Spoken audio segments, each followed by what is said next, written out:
दोस्तों, पिछले कई महीनों से मैं लगातार आपसे कह रही हूँ कि बीजेपी के लिए जो सबसे ज्यादा मुसीबत लेके आने वाला राज्य हो सकता है वो महाराष्ट्र है।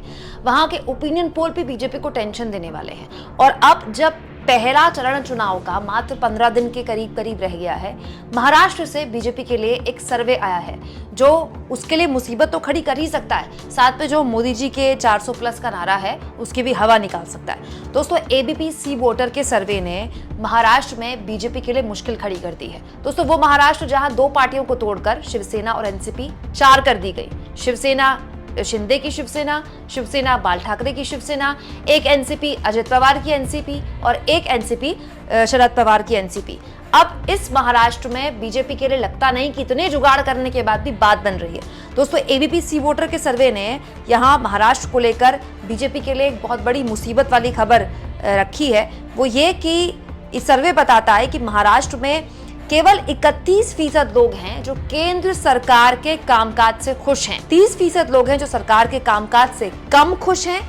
35% लोग असंतुष्ट हैं और 4% खैर कुछ तय नहीं कर पा रहे। तो 30 + 35, अगर आप इन दोनों को जोड़ते हैं तो जितने लोग खुश हैं उससे ज्यादा तादाद उन लोगों की है जो इस सरकार से या तो कम खुश हैं या फिर असंतुष्ट हैं। और इससे भी बड़ी मुश्किल जो बीजेपी के लिए है वो है अगली लाइन में।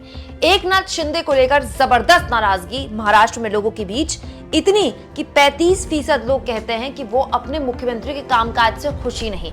वो एकनाथ शिंदे जिन्होंने अपनी पार्टी तोड़ी, शिवसेना पार्टी तोड़कर उद्धव ठाकरे की पार्टी, मतलब वो पार्टी जो उनके पिता ने बनाई थी और अपने रहते अपने बेटे को सौंपी थी, वो पार्टी तोड़कर वो अपने साथ ले गए, विधायक अपने साथ ले गए।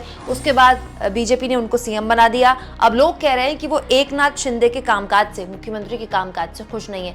सीएम के कामकाज से खुश ना होने का मतलब सरकार के कामकाज से खुश ना होना, क्योंकि सीएम ही तो मुखिया होते हैं सरकार के। वही 28% लोग ऐसे हैं जो कह रहे हैं कि वो कम खुश हैं एकनाथ शिंदे के काम से, और केवल 30% लोग ऐसे हैं जो कह रहे हैं कि वो एकनाथ शिंदे के काम से मुख्यमंत्री के तौर पर खुश हैं। यानी कि जो मुख्यमंत्री के कामकाज से बिल्कुल खुश नहीं है 35% ये, और 28% वो लोग जो कम खुश हैं सीएम के काम से। उनको अगर आप जोड़ लें तो यहां भी जो परसेंटेज है मुख्यमंत्री के काम से असंतुष्ट लोगों का या नाखुश लोगों का, वो खुश लोगों से ज्यादा है। और तो और दोस्तों, जो सबसे चौंकाने वाला आंकड़ा इस सर्वे में आया है वो ये है कि टोटल वोट शेयर महाराष्ट्र में इंडिया गठबंधन और एनडीए का बिल्कुल बराबर दिखा रहा है ये सर्वे। यानी कि 41%, मतलब जितना वोट शेयर महाराष्ट्र में अगर आज चुनाव हो जाएं, जितना वोट शेयर इंडिया गठबंधन का है ठीक उतना ही एनडीए का है।